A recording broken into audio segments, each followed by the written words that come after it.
پیر سے والہ نہ محبت ایسی ہو کہ اس کے رنگ میں رنگے جائیں، کوئی اس کا بھی طریقہ بتا دیں۔ اوراد و وظائف پڑھیں، شجرہ ہے نا پیر صاحب کا اپنے، اس کے اوراد و وظائف پڑھیں۔ اوراد و وظائف پڑھیں گے نا، یہ اللہ کی رحمت شامل آ رہی تو اس میں بڑی طاقت ہے۔ میں نے پیر صاحب کے اوراد و وظائف میں، کیونکہ یہ قرآن حدیث اولیاء کرام سے لی ہوئی چیزیں ہوتی ہیں، اس کو ریگولر پڑھیں۔ اچھا ہوتا ریگولر ہے، یہ کبھی کبھی کا نہیں۔ اگر آپ کسی بھی چیز میں تاثیر چاہتے ہیں نا تو اس کو ریگولر کریں۔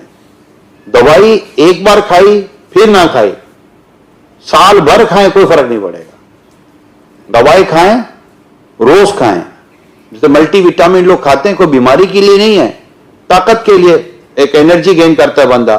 لیکن آپ ایک بار کھائیں پھر ایک ہفتے کے بعد کھائیں تو اس کا آپ 10 ڈبیاں ختم کر دیں، کوئی فرق نہیں پڑنا۔ لیکن روز ایک ایک کھاتے رہے، ایک ایک کھاتے رہے، ایک ایک کھاتے رہے تو پھر یہ دوائی مہینے 2 مہینے میں آپ کو اثر لے کر آتی ہے۔ تو جو کام مستقل کیا جاتا ہے نا، اس کی تاثیر آتی ہے۔ آپ کی فیلڈ کی ہوئی ہے، آپ کبھی ہیں کبھی نہ ہیں، آپ کے ایک بھی فالوئنگ نہیں ہوگی، آپ کو پتا ہوگا ریگولر آنا پڑے گا بھائی، بالکل ٹھیک ہے نا۔ تو یہ تاثیر آتی ہے ریگولر کرنے سے۔